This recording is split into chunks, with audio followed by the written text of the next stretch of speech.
Actually not the Jodrell. The crew members tried to pump out all the water, but their efforts proved to be in vain when they were forced to abandon ship, swim to the Coast Guard station, and the Jodrell sank with her lights still on.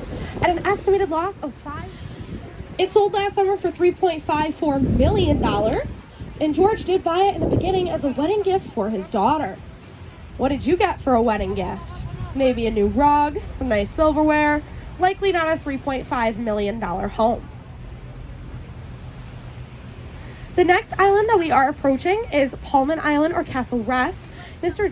Pullman was the inventor of the sleeper-style railroad car, so that kind of worked out well. Not only that, but he didn't think the region those resulting images on Snapchat and Instagram and Facebook. Just kidding, they were probably in like the newspaper or something. But all of those images brought people flocking to the region. They wanted to see what the president had seen and do what the president had done. So friendly, if you wave that one white fence, we'll wave right out.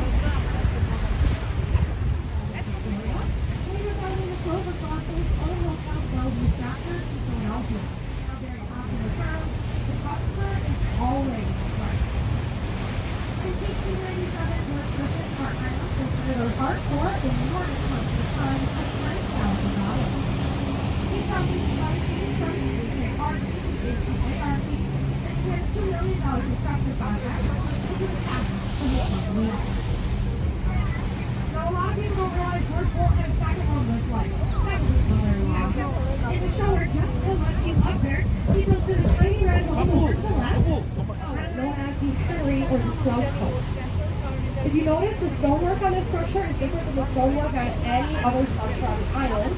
That is because it was the only one there when George purchased it from Senator Park. George would have likely used it to house exotic birds and waterfowl. Hi, Mommy. The large structure at the tip of the island is the power and pump house. Inside, 2 coal-fired generators as well as pumping equipment would have supplied electricity and water to the entire island. Inside the clock tower, there was electronics and power. The building has been completely reconstructed.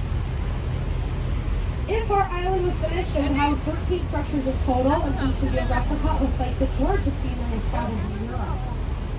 25 families of 4. All could have looked comfortable in there at once, even though back facilities as well as fire. The shape of the island that you see today is not the original shape of the island. It was started with an aerial view.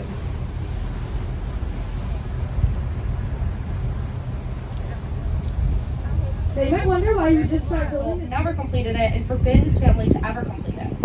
It then lay in ruin for the next 70 years until 1977, when the Thousand Islands Bridge Authority purchased it from the E.J. Noble Foundation for the sum of just $1 US.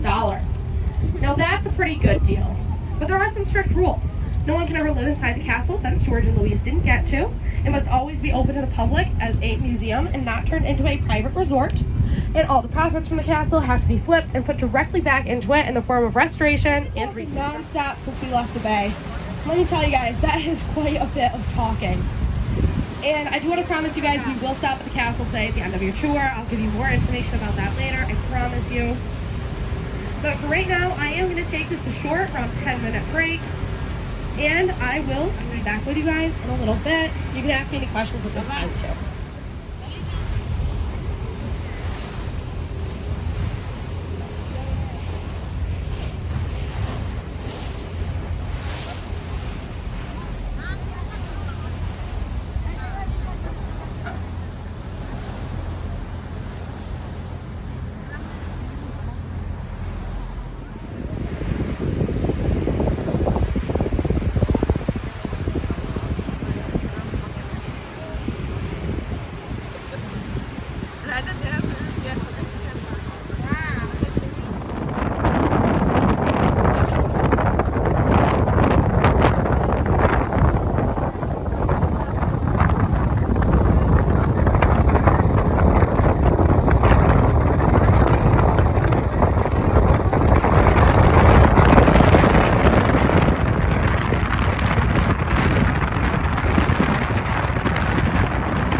clear day.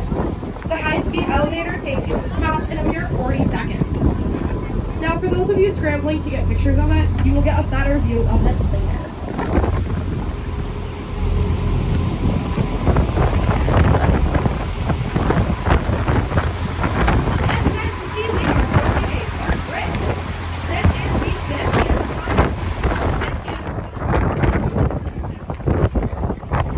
We are entering a part of the river known as Smuggler's Cove.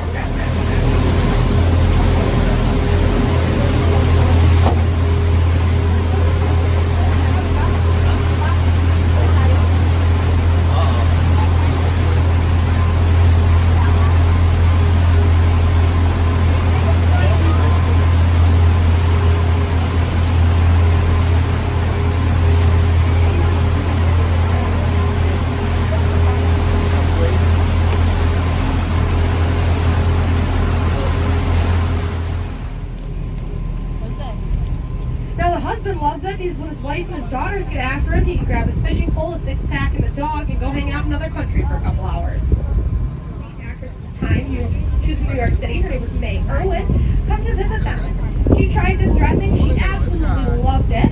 Loved it so much, she took it to her friend Ella Bertrand at the Herald Hotel, a very popular hotel in Clayton, New York at the time. Ella loved it and sort of first served to the general dining public. And she didn't stop there. She loved it so much, she also took it to her friend George Bolt, who was the bar owner as well as the manager of the Waldorf Astoria in New York City. He loved this dressing, had his head chef put it on the menu. His head chef is credited with sharing it with more of the world outside of our little tiny region. May Irwin, however, is the one who did name it Thousand Islands dressing. Now, for those of you looking at me like I've never had Thousand Islands dressing, I would almost promise you that you have. It is the secret sauce on a Big Mac from McDonald's, and it is the same thing as Reuben. Very shortly, we will be entering into a region known as the Mudflats. The water here is incredibly shallow, only around 6 to 12 feet deep. Now, the fish like to hang out here because shallow water warms up faster. And just to make sure everybody knows where the fish are, where the fishermen are as well. And we have over 85 different species of freshwater fish in our region. I don't have the time to name all 85 with you today, but I'll name just a few. We have small and largemouth bass, we have pike, we have walleye, we have pickerel, we have crappie, we have my favorite, which is catfish, we also have perch. We also have the sturgeon, reaching lengths of over 7 feet and weights of over 200 pounds when fully grown at 25 years old. That is a pretty old